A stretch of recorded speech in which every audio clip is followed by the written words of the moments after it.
Eu quero convidar você a abrir a sua Bíblia na primeira carta do apóstolo João. Chegamos ao último capítulo, não ao último sermão, ao penúltimo sermão, mas ao último capítulo dessa carta, sobre a qual temos nos debruçado já há alguns meses. Essa série Clareza no Caos, 1 João capítulo 5, eu leio dos versículos 1 a 13.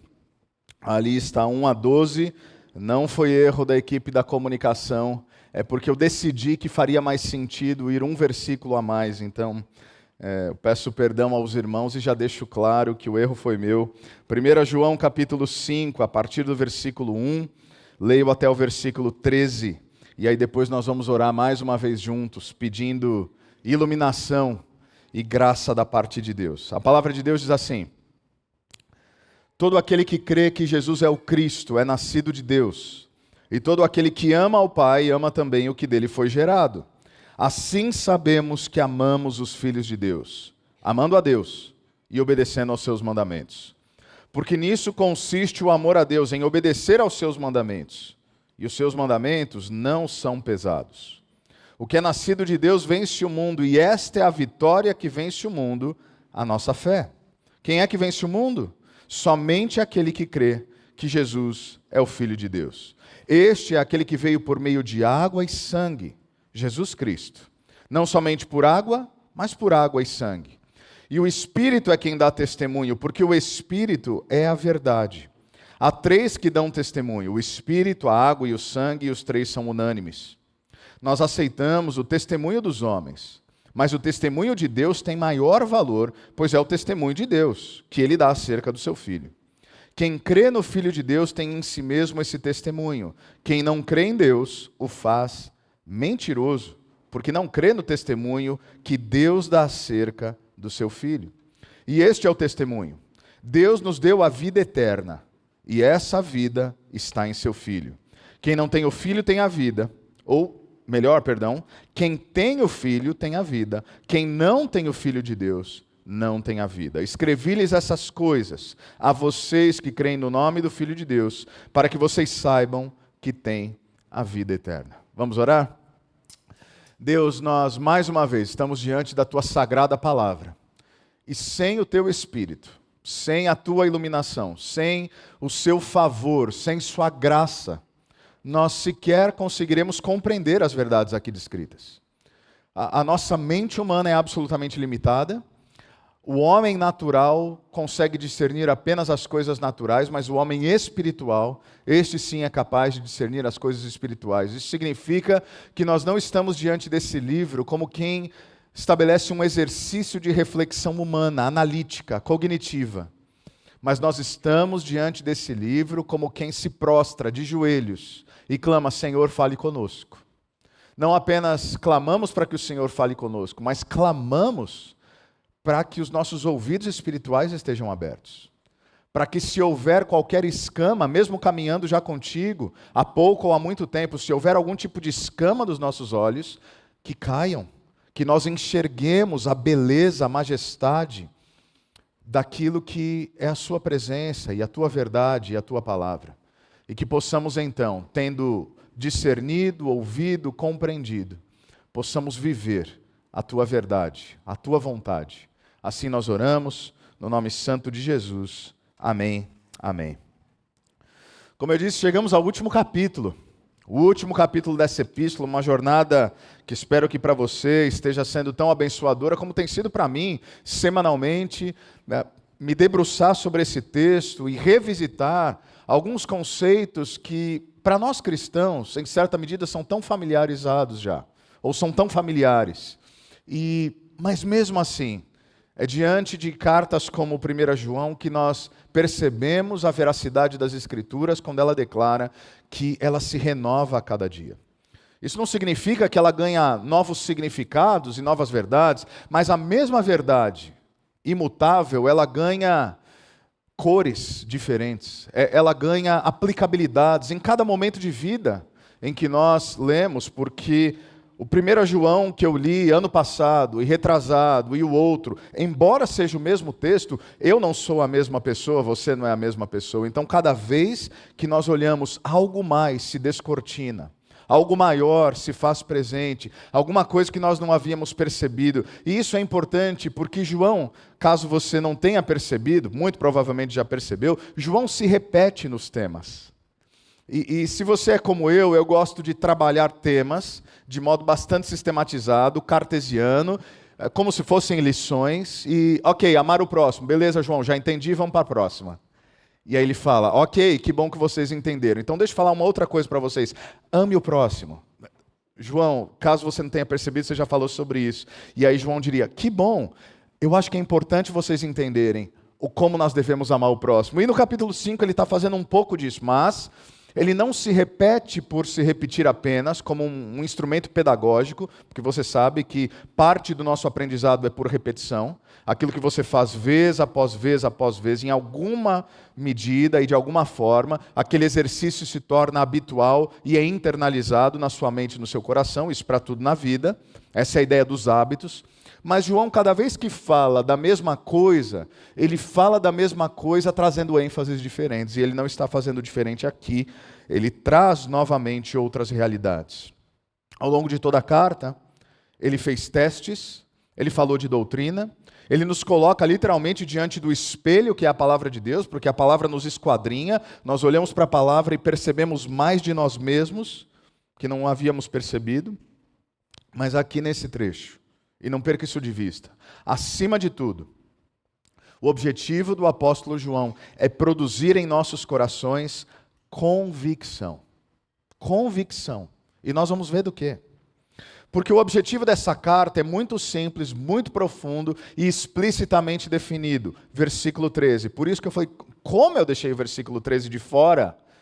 Claro que eu ia fazer na próxima semana, mas ele se encaixa perfeitamente aqui nesse primeiro trecho. Olha o que ele diz. Escrevi-lhes essas coisas a vocês, a nós, que creem no nome do Filho de Deus, com um objetivo, e um objetivo apenas, para que vocês saibam que têm a vida eterna. Por que João disse tudo o que disse? O que o motivou a escrever essa carta? O que ele trouxe nos primeiros 4 capítulos? Uma razão, e uma razão apenas, para que nós, como povo de Deus, saibamos que temos a vida eterna. Então, depois de tudo o que ele escreveu, João quer ter certeza, que nós saibamos distinguir, por exemplo, entre fé verdadeira e fé aparente. Que nós saibamos discernir a diferença entre vida espiritual genuína e mera aparência de religiosidade, porque de longe pode parecer a mesma coisa. Que nós tenhamos clareza na distinção do que é novo nascimento e do que é mera moralidade ou ética humana. Porque perceba, é claro que há uma ética cristã, é óbvio que há uma moral cristã, mas a fé cristã não é ética. A fé cristã não é moral apenas, a fé cristã não é lei apenas, a fé cristã não é comportamento. Ela se manifesta através de comportamentos distintos daquilo que eu era antes de ter conhecido a Cristo, mas ela não se resume a isso. E entre outras coisas, meus irmãos, esse texto responde a uma das perguntas mais importantes das nossas vidas. Pergunta que eu já recebi como pastor ao longo desses anos várias e várias vezes. E eu creio que você vai concordar comigo que definitivamente, dentre as várias perguntas que um cristão pode fazer, essa está entre as mais importantes, ou quem sabe a mais importante. Que pergunta é essa? Como saber se eu sou verdadeiramente salvo? Acho que você vai concordar que é uma pergunta bastante importante.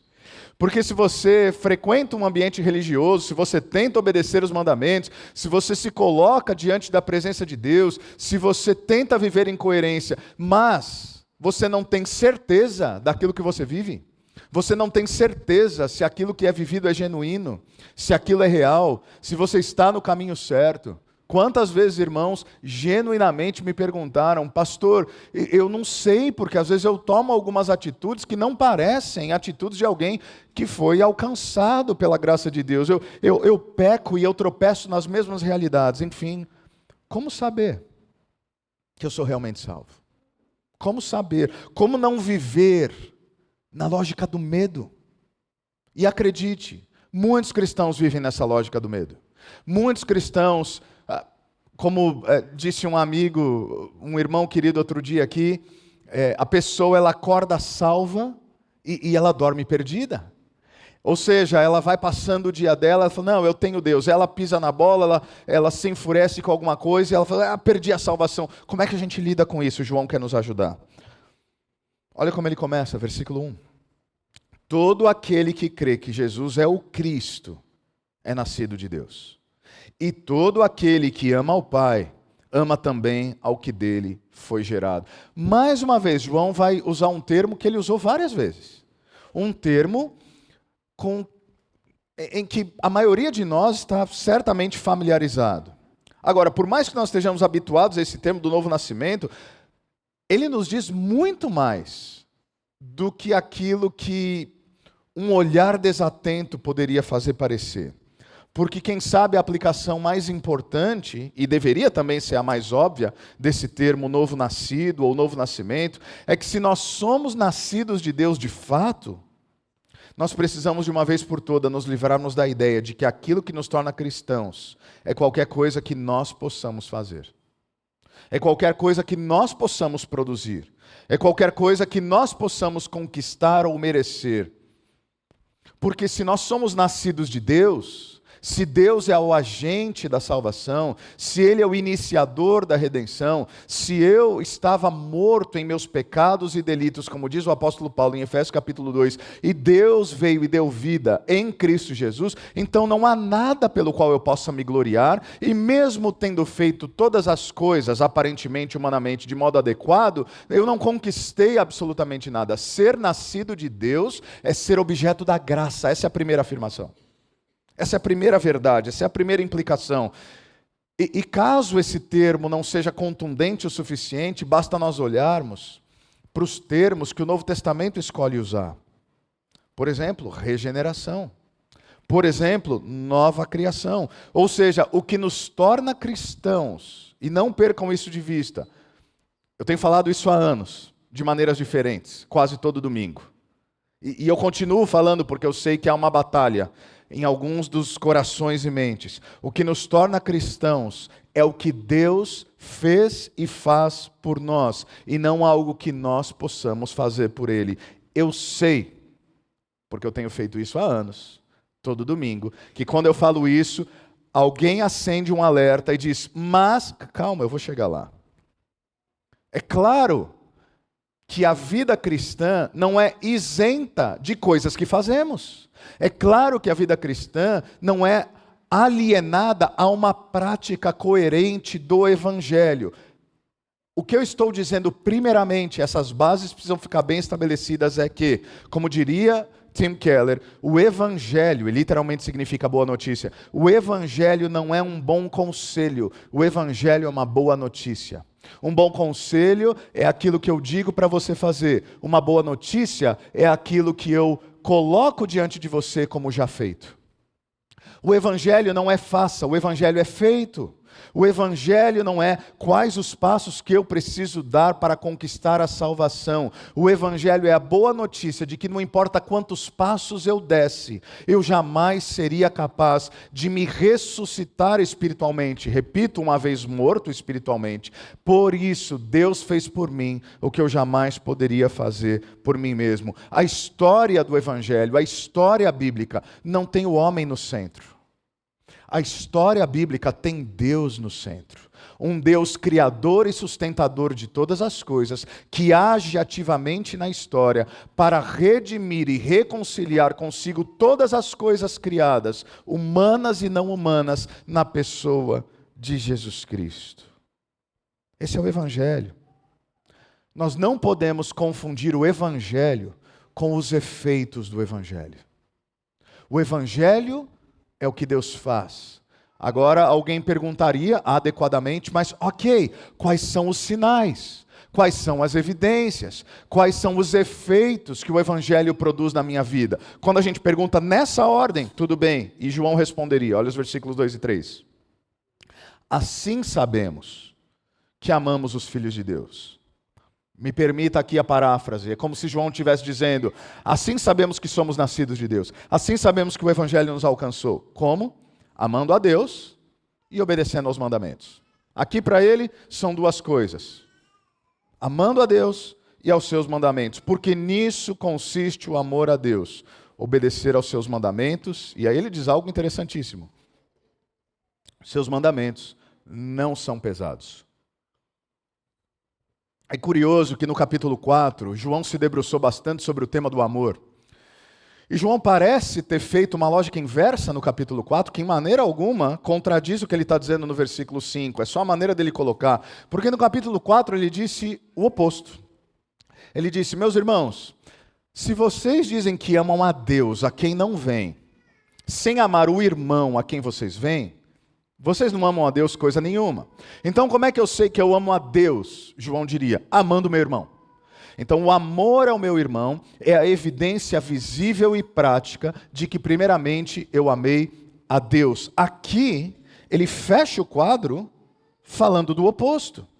Ele fecha essa ideia dizendo: meus irmãos, a verdade é que nós sabemos que amamos os nossos irmãos quando nós amamos a Deus. Mas o que isso quer dizer?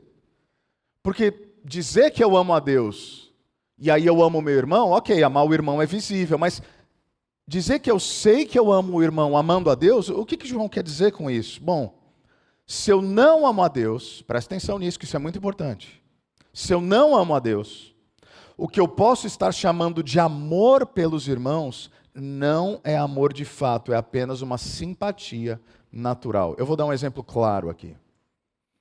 Na igreja, se nós nos relacionamos e amamos e cumprimentamos e falamos com e nos permitimos desfrutar relacionamentos apenas com quem eu tenho simpatia natural, o que a gente chama de afinidade.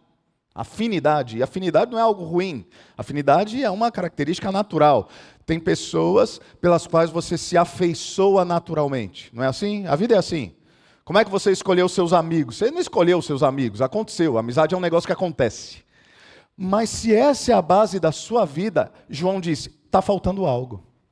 Por quê? Porque Jesus já havia dito nos evangelhos que quando nós amamos apenas quem nos ama, e quando nós tratamos bem apenas quem nos trata bem, não há virtude cristã alguma, porque até os pagãos fazem isso. Então a coisa começa a ficar um pouco delicada.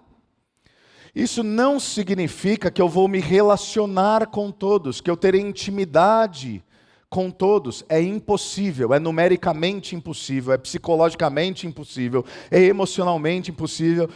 Vou mais além, não significa que eu tenho que gostar, ter afinidade com todos. Mas significa que, embora não me afeiçoando a todos, e às vezes nem tanto gostando de todos, o que eu não tenho direito é de não amar a todos. Percebe a diferença? Porque o amor, ele primeiramente é dedicado aos meus irmãos, e ele se estende ao próximo, e ele vai até os inimigos. É o que Jesus ensinou no Sermão do Monte. Então, João está dizendo, se você é cristão e você vira a cara para alguém, você não entendeu o evangelho. Se você é cristão e não sabe lidar com conflitos relacionais, você não entendeu o evangelho. Se você se diz seguidor de Jesus Cristo e você não consegue lidar com pessoas difíceis, você não entendeu o evangelho. Percebe como a coisa vai se aprofundando? Percebe como assim, pastor, eu sou crente, mas eu não sou trouxa. Pelo amor de Deus, eu já ouvi isso. Pastor, não, comigo, eu sei, tem que perdoar, mas comigo é uma vez, hein, pastor? A segunda já é demais. Imagina Jesus pensando assim. Estou olhando lá para o Diego, vamos lá, vou dar uma chance para o Diego. Pisou na bola, rapaz, caramba, tá bom, vou te perdoar, pisou de novo, inferno. Já pensou? Acabou aqui, ó. Vamos fechar a igreja, vamos todo mundo para casa, não se iluda, inferno geral aqui, ó. Já era. Se essa for a medida, já era. Aliás, quando Jesus está falando sobre perdão com os discípulos, eles querendo parecer assim um tanto virtuosos e elásticos na generosidade, Jesus, mestre, quantas vezes eu tenho que perdoar? 7? Jesus, um pouquinho mais, 70 vezes 7 por dia. Aí se você é meio literal como eu, já fala, 490 por dia. É óbvio que não foi isso que Jesus quis dizer. Isso é uma metáfora. É uma figura de linguagem para dizer o quê? Que a sua capacidade e disponibilidade em perdoar deve ser maior do que a capacidade do seu irmão de te ofender, porque ninguém vai te ofender 490 vezes por dia, mesmo você que é casado. Não consegue. Não consegue. 490 por dia, aí assim, marca um horário ali com a Ana na minha agenda, porque 490 por dia está muito ruim. Vamos conversar e fazer uma terapia de casal aí, porque não está dando certo. Então, a questão não é como eu me relaciono naturalmente. A questão é se eu consigo enxergar a face de Cristo no outro. É se eu consigo ver a imagem de Deus no meu irmão, na minha irmã, no meu próximo. Aí a disposição relacional muda completamente. Repito, não vai ser íntimo de todo mundo, não vai para a casa de todo mundo. Esse não é o ponto, mas não temos o direito de não amar. E aí alguém ouvindo isso diz, tá bom, isso já é meio complicado, mas eu sou uma pessoa amável, eu trato todo mundo bem. Então, você está me dizendo, Diego, que a evidência de que eu fui salvo é eu ser simpático. Não. Eu ser amoroso. João diria, não apenas. Você se tornar um ser humano cada vez mais amável é uma evidência possível de que a graça de Deus está atuando em você. Mas não para por aí, ele diz, você também tem que obedecer os mandamentos. Você evidencia o seu amor a Deus não apenas amando seus irmãos, mas também obedecendo os mandamentos de Deus. E aí ele diz algo, repito, interessante. Porque os mandamentos de Deus não são pesados. Eu não sei se você já olhou para as Sagradas Escrituras e pensou, caramba, esse mandamento aqui é difícil. Esse negócio de dar outra face, não estou querendo não. Esse negócio de responder o mal com bem não é muito minha praia. E aí não estou falando de você não, estou falando a começar por mim. Naturalmente, não é a disposição do nosso coração de acolher a ofensa, de acolher o ônus relacional, mas não é disso que João está falando. Quando ele diz que os mandamentos de Deus não são pesados, não quer dizer que humanamente eles não sejam difíceis, porque alguns humanamente são impossíveis. Concorda comigo? Amar inimigo é possível humanamente? Não é possível. Humanamente não é possível. Tem que haver uma intervenção divina, extraordinária, uma graça derramada sobre a sua vida, para você não querer assim matar o inimigo. Amar, aí é muito mais complicado. Agora o Lloyd Jones, ele nos ajuda a entender o que João quer dizer quando ele diz que os mandamentos não são pesados. Ele fala, quando eu olho para os mandamentos de Deus, eu me ressinto deles. Fico ressentido. Eu sinto que Deus está impondo um fardo impossível sobre mim. Se essa é a sua atitude em relação aos mandamentos de João, você não está obedecendo, tampouco amando a Deus, e não está amando seus irmãos. Você está completamente, ele usa uma expressão forte, fora da vida. Então, o que esse texto nos diz? O que João quer dizer quando ele fala para nós, esse mesmo povo que ele quer que tenha certeza da salvação e de que conhecemos o amor de Deus, que os mandamentos não são pesados? É que nós entendemos que por mais difíceis que humanamente falando, alguns mandamentos e orientações possam ser, não é para o nosso mal. Não é pesado no sentido de que Deus não quer lançar peso sobre nós. Ele não quer lançar fardo sobre nós. Pelo contrário, nós aprendemos com o próprio Cristo em Mateus capítulo 11, a partir do versículo 28, venham a mim todos que estão cansados, sobrecarregados, eu vos darei descanso. Tomem o meu jugo que é leve, o meu fardo que é suave. Ou seja, aprendam de mim que sou manso e humilde de coração. O que Jesus quer fazer é tirar o fardo que o mundo coloca sobre nós e nos conceder a liberdade concedida pela graça. Então, quando eu entendo que os mandamentos de Deus, por mais que alguns sejam contrários à minha natureza humana, eles são de vida, eles são de liberdade, eles são de orientação para uma vida frutífera, harmoniosa, e que tudo aquilo que naturalmente surge em mim, embora aparentemente, temporariamente, possa soar como um bom caminho, uma boa ideia, um bom plano, porque é isso que acontece, ao homem alguns caminhos parecem bons, mas levam à morte. Então quando eu entendo isso, que os meus planos são maus, mas que os planos de Deus, insondáveis e inescrutáveis, são infinitamente maiores e melhores que os meus, aí eu entendo o que João quer dizer. Então, se você olha para a palavra de Deus, se você olha para a pessoa de Cristo, e você pensa, eu sei que é difícil, mas esse é o tipo de pessoa que eu quero ser. Eu sei que algumas coisas eu ainda não cheguei lá, mas é essa jornada que eu quero trilhar, João diria, você está no caminho certo. Se você deseja uma vida de pureza, se você deseja uma vida de santidade, se você deseja uma vida que evidencia as virtudes do reino de Deus, não quer dizer que você alcançou, Paulo vai falar sobre isso também, não que eu tenha obtido tudo isso, mas uma coisa faço, deixando as coisas que ficaram para trás, eu prossigo para o alvo, e o alvo não é um lugar, é uma pessoa. Quem é o alvo? Jesus Cristo, Ele é a nossa referência de vida. E aí João continua, versículos 4 e 5, nos dizendo que aquele que é nascido de Deus, percebe, mesmo tema, vence o mundo. E essa é a vitória que vence o mundo, a nossa fé. Quem é que vence o mundo? Somente aquele que crê que Jesus é o Filho de Deus. Não sei se você percebe, há uma conexão aqui. Diego, por que os mandamentos não são pesados? Bom, primeiro, porque nós recebemos uma nova natureza. Porque nós somos nascidos de Deus.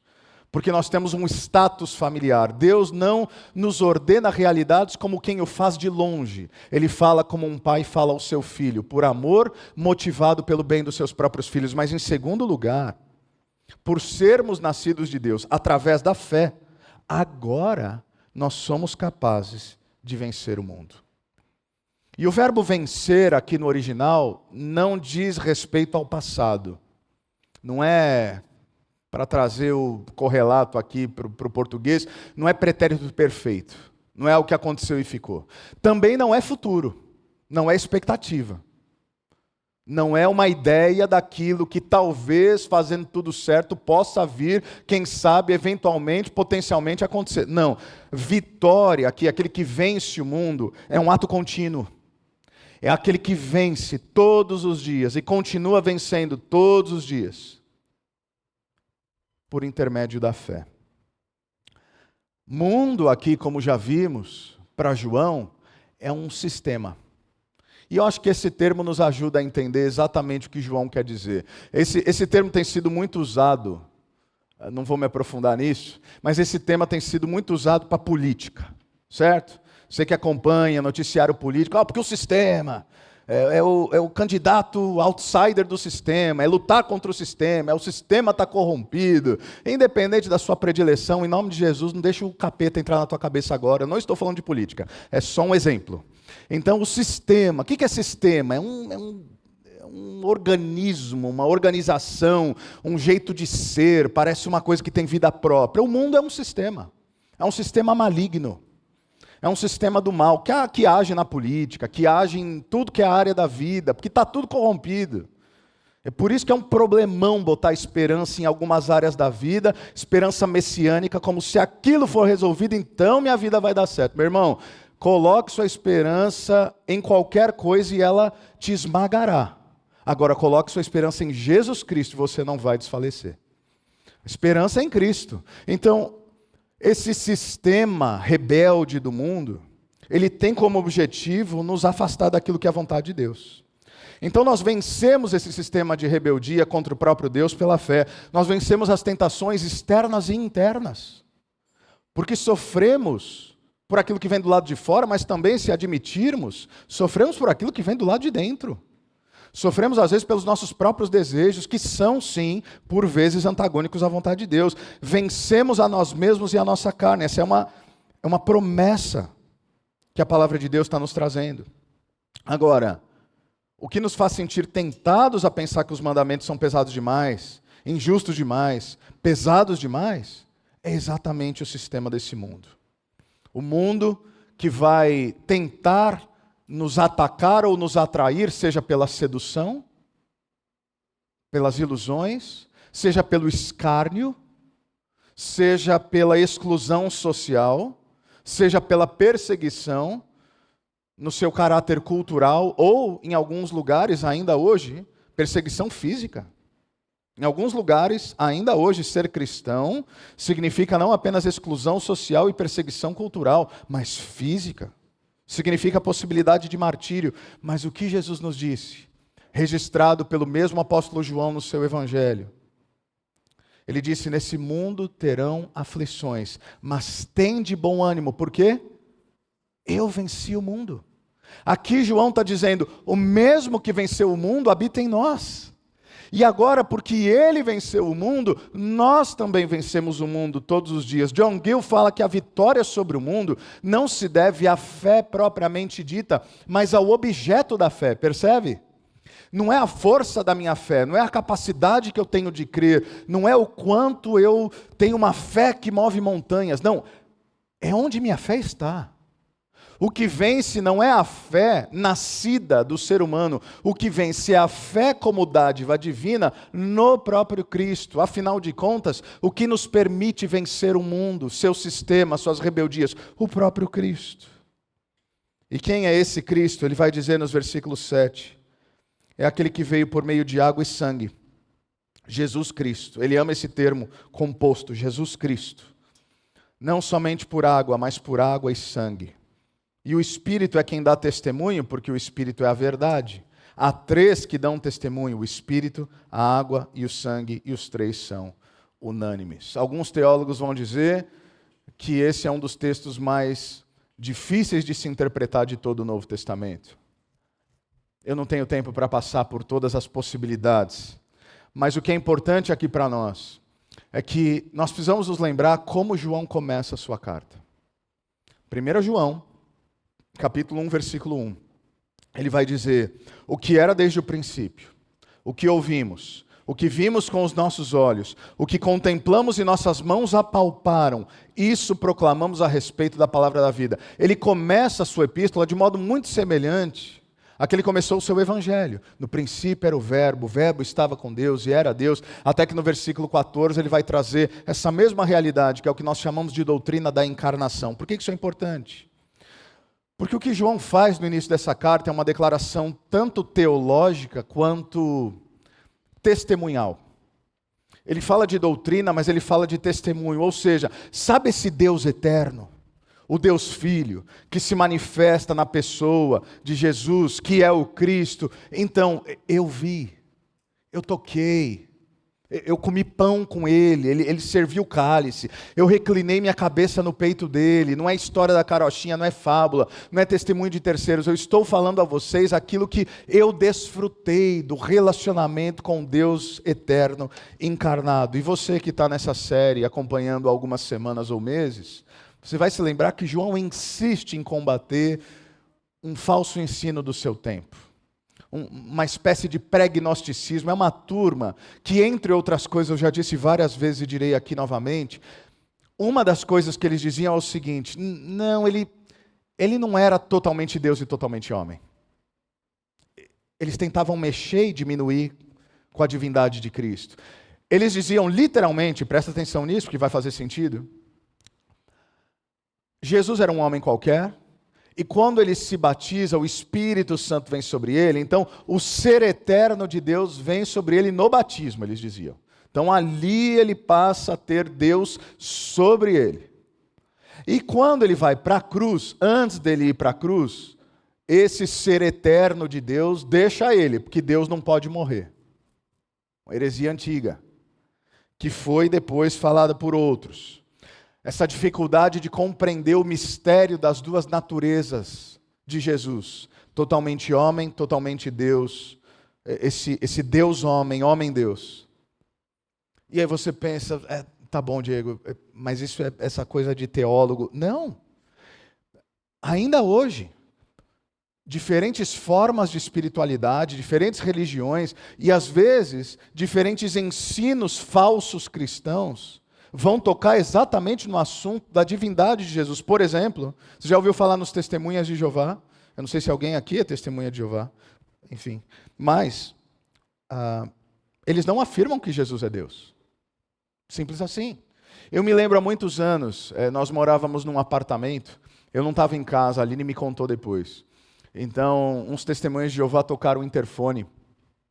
Sei lá, a Aline é a primeira pessoa que eu conheço pessoalmente que foi abordada por um testemunho de Jeová. Eu ainda estou querendo conhecer alguém que foi abordado por mormons, porque eu só vejo eles andando para cima e para baixo, mas nunca vi eles conversando com ninguém. Mas eu sei que eles andam bastante. mas eu não sei se eles abordam as pessoas. O fato é que toca o interfone, fala, olha, nós somos testemunhas de Jeová e tal, você tem 1 minuto? E a Aline, muito sagaz, ela falou, eu tenho, mas me responde só uma pergunta antes. Aí eles, claro, isso no interfone. Vocês creem que Jesus é Deus? Aí eles falaram assim, claro, nós cremos que Jesus é Filho de Deus. Ela falou, não. Eu perguntei se vocês creem que Jesus é Deus. Sim, claro, nós cremos na divindade de Jesus como Filho de Deus. Ela parou pela 3ª vez, isso no interfone, imagina que conversa de doido, né? No interfone de um prédio. Só a Aline para fazer esse tipo de coisa. E ela falou, você está entendendo a minha pergunta? Eu vou perguntar pela última vez. Você crê que Jesus é Deus? Eles pararam e falaram, não. Ela falou, então eu não tenho nada para falar contigo. E eles foram embora. Parece uma discussão meramente semântica, de pouca importância. Mas eles creem que Jesus foi criado. Eles não creem que Jesus é o Deus Filho eternamente existente. Os espíritas creem que Jesus foi um bom mestre. Eles não vão falar mal de Jesus. Os muçulmanos creem que Jesus foi um profeta. Para João, ele escreve essas coisas porque ele entende, e nós precisamos entender, a doutrina da encarnação é a pedra fundamental do cristianismo. Se Deus não veio em carne, todos nós estamos perdidos. É o que Paulo vai dizer na 1 de Coríntios, capítulo 15, se Jesus não ressuscitou dos mortos, nós somos dentre todos os homens os mais dignos de pena, os mais dignos de compaixão, porque percebe, se ele não veio, habitou, morreu e não ressuscitou, nós estamos completamente perdidos. Então o que João faz? Ele fala, ele veio, e água e sangue são evidências de que ele é Deus. Resumindo todas as possibilidades, o que eu creio? Esses termos são referências ao batismo de Cristo e à crucificação de Cristo. Embora haja muita discussão, é no batismo que profere-se do céu uma voz do próprio Deus que diz, esse é o meu Filho amado em quem eu me agrado. É no batismo que o Espírito Santo vem. E é na cruz que nós vemos o amor de Deus na pessoa de Jesus Cristo, que culminaria 3 dias depois na sua ressurreição. De novo citando Lloyd Jones, ele diz, o seu batismo, de certo modo, é o começo do seu poder como Messias, ministério. Ele veio como Messias pela água, através dela, e ele se identifica com o nosso pecado, porque Jesus não se batizou porque ele precisava se arrepender, e é na cruz que ele se identifica também com o nosso pecado, expiando e livrando-nos da ira de Deus e, portanto, do poder do pecado, do poder do mundo, da carne e do diabo. Então João está dizendo, o batismo testifica quem ele é. A cruz testifica quem ele é. O Espírito testifica quem ele é. João Batista disse em João 1,33 que se o Espírito não tivesse vindo sobre ele, ele não saberia que Jesus é o Cristo. E aí, dos versículos 9 a 13, João vai completar o seu argumento, chegando ao ápice do que ele quer dizer. E nesses versículos é como se ele pudesse dizer o seguinte, resumidamente: se o batismo ainda não é suficiente, se a cruz e a ressurreição não são suficientes, se o testemunho do Espírito não é suficiente, ele vai dizer, se o testemunho de homens são importantes, imagine um testemunho maior que é o testemunho de Deus. E aí eu repito, é o próprio Deus que diz sobre Jesus, esse é o meu Filho amado em quem eu me agrado. E no Monte da Transfiguração, Deus Pai diz algo semelhante, esse é o meu Filho, ouçam-no. Ele diz para os discípulos de Cristo ali. Quem crê no Filho de Deus, além de tudo isso, possui algo inexplicável, que é uma espécie de testemunho interno. Porque eu poderia dar uma aula de apologética, eu poderia falar das evidências de que Jesus veio em carne, morreu, ressuscitou, eu poderia falar de arqueologia, eu poderia falar de argumentos científicos, eu poderia trazer manuscritos que replicam várias realidades, eu poderia falar de historiadores da época que falam desse homem da Galileia e de Nazaré, e isso seria muito curioso, e para alguns um pouco mais céticos seria um auxílio interessante, mas no fundo, quando eu faço a pergunta que eu fiz no início, como saber que eu sou salvo? Um cristão verdadeiro vai dizer, eu simplesmente sei. porque o amor dele habita em mim. Eu não tenho dúvida do seu amor. É pelo batismo, é pela cruz, é pela ressurreição, é pela palavra, é pelo Espírito, é pelo testemunho do Pai, mas como se isso tudo não fosse suficiente, eu sei. E calma, não fica assustado, porque talvez você está começando na sua caminhada com Cristo e você pensa, nem sempre eu tenho certeza. Calma, Deus vai te amadurecer nesse processo. E você precisa ter essa certeza. Aliás, a verdade é que quando nós cremos nessas coisas, a palavra aqui através de João vai dizer que quem crê no Filho de Deus possui esse testemunho, mas quem não crer na mensagem do Evangelho, versículo 10, chama o próprio Deus de mentiroso. E eu amo as palavras clássicas do C.S. Lewis no seu livro Cristianismo Puro e Simples. E por falta de tempo eu vou simplesmente resumir. Ele basicamente diz o seguinte: eu não admito a possibilidade e a tolice de alguém dizer, eu estou disposto a aceitar Jesus como um mestre. Não. Alguém que diz as coisas que ele disse, pare para pensar nisso, isso é C.S. Lewis falando. Alguém que disse as coisas que Jesus disse, só tem 3 possibilidades. Ou ele era um lunático, porque o cara falou que era Deus. Ele falou que perdoa pecados. Ele falou que ele é pré-existente, ele falou que ele é eterno. Ou ele é louco, ou C.S. Lewis diz, em segundo lugar, ou ele é o próprio demônio. Ele é um mentiroso. Ele é um farsante. Ele é intencionalmente mau. Ou só existe uma outra opção. Você se dobra, se prostra de joelhos e reconhece como ele disse que ele é Senhor dos senhores, Rei dos reis, Deus do universo. Então percebe que a humanidade está indesculpável diante de Deus, como Paulo disse em Romanos 1. A humanidade não pode vir com esse papo, por mais que ele faça sentido em algum momento, limitadamente falando, de, eu até queria crer como vocês creem, não me convence. Não! João está dizendo, você está chamando Deus de mentiroso. Chame Jesus de louco, chame Jesus de demônio, mas não ouse falar que ele foi apenas uma boa pessoa. Porque ou você submete sua vida a ele, ou você o rejeita completamente. É o que Jesus disse. Quem não é por mim é contra mim. Ele não deixa margem para meios termos. Quem comigo não ajunta, espalha. Tudo isso, meus irmãos. João diz todas essas coisas para quê? Para que a gente chegue ao versículo 13. Qual todo o sentido dele escrever essa carta? Não é para que vocês imaginem, não é para que vocês suponham, não é para que vocês especulem, não é para que vocês torçam para que seja, não é para que vocês tenham expectativa. O versículo 13 diz explicitamente, para que vocês, o povo de Deus, saibam que Cristo é a fonte de toda a vida. Saibam que só existe vida nele. Saibam que fora dele é morte. Saibam que a dádiva divina nos foi concedida, trazendo Cristo como fonte de toda a vida, e nos foi dada, porque se Cristo é a fonte de toda a vida e a vida eterna, e Cristo agora está em nós, como Paulo também diria, Cristo em nós, esperança da glória, então nós temos vida em Cristo. Diego, será que eu vou perder? Para que vocês saibam.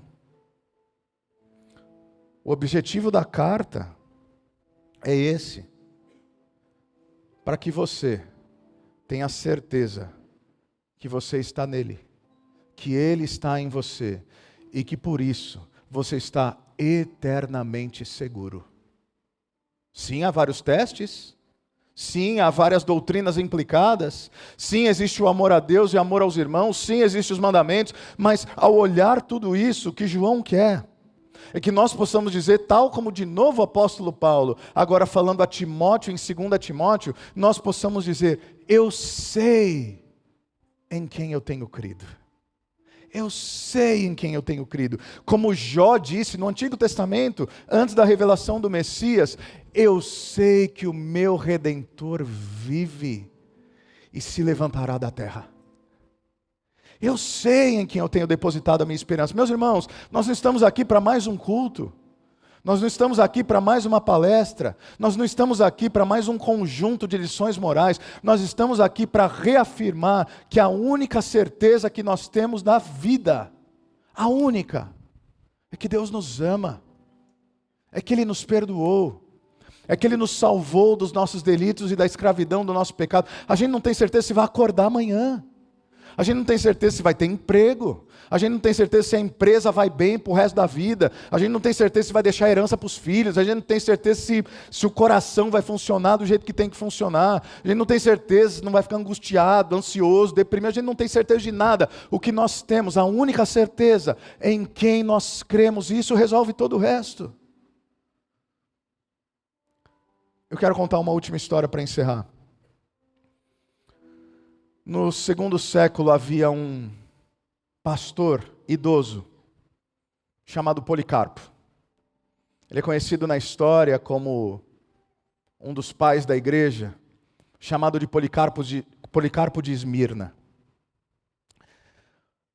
Ele estava orando e no seu momento de oração Deus o levou a uma visão, onde tudo ao seu redor queimava. Ali ele soube, e ele disse aos seus amigos: vão me queimar vivo. Esse homem tinha 86 anos de idade, nessa época. 3 dias depois, soldados chegam até a sua casa e dizem: nós precisamos levá-lo, o procônsul quer vê-lo. E ele diz: tudo bem, eu tenho só 2 pedidos. Quais são eles, Senhor? Primeiro, eu gostaria de servir à mesa e ter uma refeição com vocês. Esses homens já ficaram constrangidos. Qual é o segundo? Me dê apenas 1 hora de oração na presença do meu Deus antes de vocês me levarem. E assim foi. Ele serve à mesa diante dos seus algozes. Ele prepara uma refeição. E ele vai orar. E ele ora. E ele sai daquele ambiente de oração com o coração totalmente pacificado. Os soldados profundamente constrangidos o levam. E algumas coisas eu preciso ler, porque eu não posso ser injusto com os fatos, porque isso é maravilhoso demais para ser deixado de fora. Quando ele chega diante do procônsul, que incita-o a negar a sua fé e se curvar diante do imperador, dizendo: olha, não é nada demais, só acenda um incenso para o imperador, negue sua fé, mesmo que da boca para fora, e está tudo certo. Policarpo diz: há 86 anos eu tenho sido seu servo, e ele nunca me faltou. Como eu blasfemarei contra o meu rei, que me salvou tão maravilhosamente? Novamente o procônsul exortou Policarpo a jurar por César. E ele falou: como você finge não saber quem e o que eu sou? Ouça-me, eu sou um cristão. E se você quiser saber mais sobre a fé cristã, eu estou disposto a conversar com você sobre ela. O procônsul ficou irritado e disse: você não sabe que eu tenho animais selvagens à sua espera? Eu vou entregá-lo a eles. Policarpo diz: mande trazê-los, porque eu não estou acostumado a me arrepender do que é bom, para abraçar aquilo que é mal. Em seguida, o procônsul diz: eu vou te queimar vivo. Policarpo respondeu: você me ameaça com fogo que queima durante um momento e logo se apaga. Mas você não conhece o fogo vindouro, do julgamento e castigo eterno, reservado para os ímpios. Por que o Senhor está se delongando? Faça o que bem lhe agradar. A história diz que eles acendem a fogueira. Misteriosamente o fogo gira ao redor e não toca Policarpo. É dito que ele cantava louvores ao Senhor enquanto o fogo ficava cada vez mais forte. Irritados que o fogo não queimava aquele homem, alguém chegou por trás, enfiou-lhe, fincou-lhe uma espada. Ele finalmente morreu, e aquilo que para alguns de nós pode soar como uma morte absolutamente trágica, certamente para aquele homem, era apenas homens maus apressando um encontro pelo qual ele havia esperado por 86 anos. A partir daquele momento, ele foi para o lugar em que ele sempre desejou estar, na presença do seu Salvador. Eu encerro perguntando: como homens assim podem viver e morrer de modo tão destemido? Como pessoas assim, que são consideradas por nós verdadeiros heróis da fé, tiveram a resiliência, a força de espírito para fazer o que tivesse que ser feito? Minha resposta, talvez simples demais, é porque eles sabiam em quem eles tinham crido. Não era coragem humana, não era virtude moral, não era resiliência heróica, era saber que não importa o que aconteça nessa vida, nada pode nos tirar da presença de Cristo. Encerro perguntando, não se você acredita que Deus existe, mas nas palavras de João, se você o conhece, e se você desfruta um relacionamento com Ele.